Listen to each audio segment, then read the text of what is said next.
So I'm thinking about the thing that I created. I made this video. Um, well, no, I made a photo series talking about body image.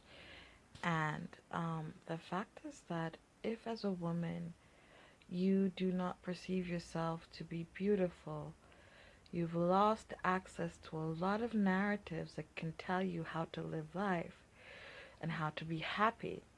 You know, because a lot of film and television and music and books and even journalism is kind of seen as a shortcut, a bunch of manuals with shortcuts to like how you could do life. You could do life by being a baker, and if you need to be a baker, well, here's an institution you can go to, and da da da da. Well, if you want to be married and have kids, well, here's what is usual. Like, you have to be straight, you have to do this, you have to do that, whatever, whatever. You know, like a lot of these things, they have these mainstream how to's. And if you want to do anything more fringe, it's going to be a steeper fucking climb. And so when it relates to body image and our perceptions of beauty as a woman, if you don't feel beautiful, then you've lost access to most narratives. And then you have to make yourself. And that requires a lot more work. So, in my photo series, I kind of have this distorted body image just by virtue of how the camera works, how it was held.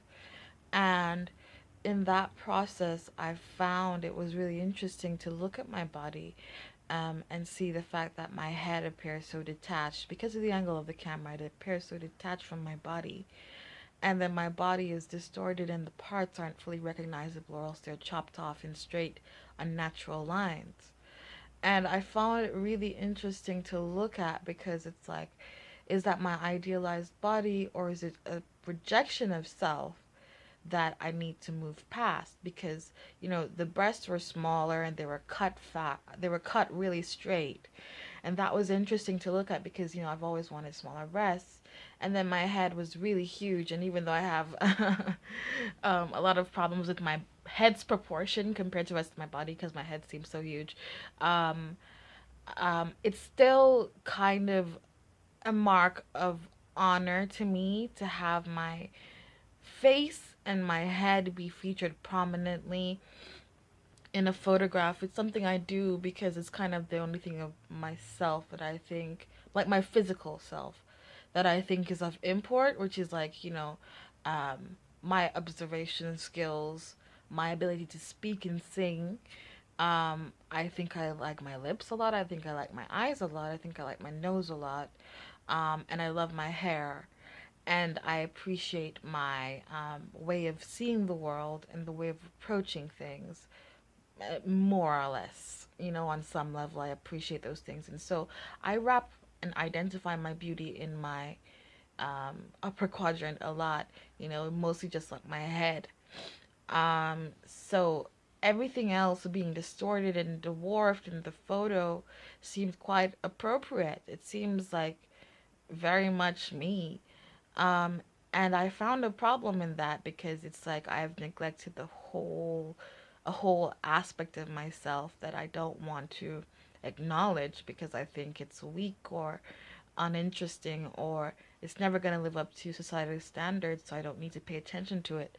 And it's really funny because, like, that in and of itself is giving into society. It's saying that, like, my body is not the kind of body that gets to experience the full range of um, human experience because my body is not mainstream. And that makes no sense. And I don't believe that outright, but then you find yourself kind of subtly insinuating things into your daily life based on a doubt driven premise. So you kind of hedge your bets. And I think that's what people don't really understand about, like, when we talk about these issues that people will then say that you're being a victim about. Like, it's never about victimization. I think it's about, like, everybody has doubts, right? But not everybody is being told that their doubts are valid, you know? Society either reaffirms your doubts or it tells you, no, no, no, don't worry about that. So if you are, traditionally beautiful, you will have daily affirmations. It doesn't mean that you will have high self-esteem. It doesn't change your self-perception. It changes nothing except the fact that you have some form of external empirical reassurance of your more positive thoughts. Whereas if you run into encounters where you have negative encounters on a regular basis, or even just like on really extreme cases that stand out, they are more convincing because we're learning machines. We absorb what we see, what we consume, what we are around. So if you do get fed this idea that, like, you are not the kind of person guys go after, even if it's just in a really extreme circumstance, it then gives credence to your doubtful thoughts. So then, in carrying out your actions, you're much more likely to play it safe because even though you have your self image, you still have all these external empirical experiences that might give your doubt a louder voice. And it's not to say that you don't love yourself, it's that it makes loving yourself a little bit more tricky because you have to allow yourself despite the haters, as they might say. And I found it really interesting to think about that because the photo essay was really interesting for me. I don't use my body ever in terms of like showing it and using it for my personal gain. And I find it really interesting that I've taken this turn with my page, but at the same time, like those photos felt like something more than just like a little bit of skin. And I've been getting used to showing skin just because, yo, like, this is me as well. Why am I supposed to be ashamed of this? And it then makes me like not a serious artist. Like, I mean, I get like, I don't think I'll ever be the person who's like writhing and like, pointing to my coochie and all this shit like some of these other artists out here, which is fine to do because it's there. You can point at whatever. If you can point at blank space, you can point at your coochie. It's the most important thing, one of the most important things in the world. It gives life, okay? So like we can point at it. It's fine. But I don't want to. But it doesn't mean that I don't have to do anything with my body. I don't have to incorporate my body in my art at all.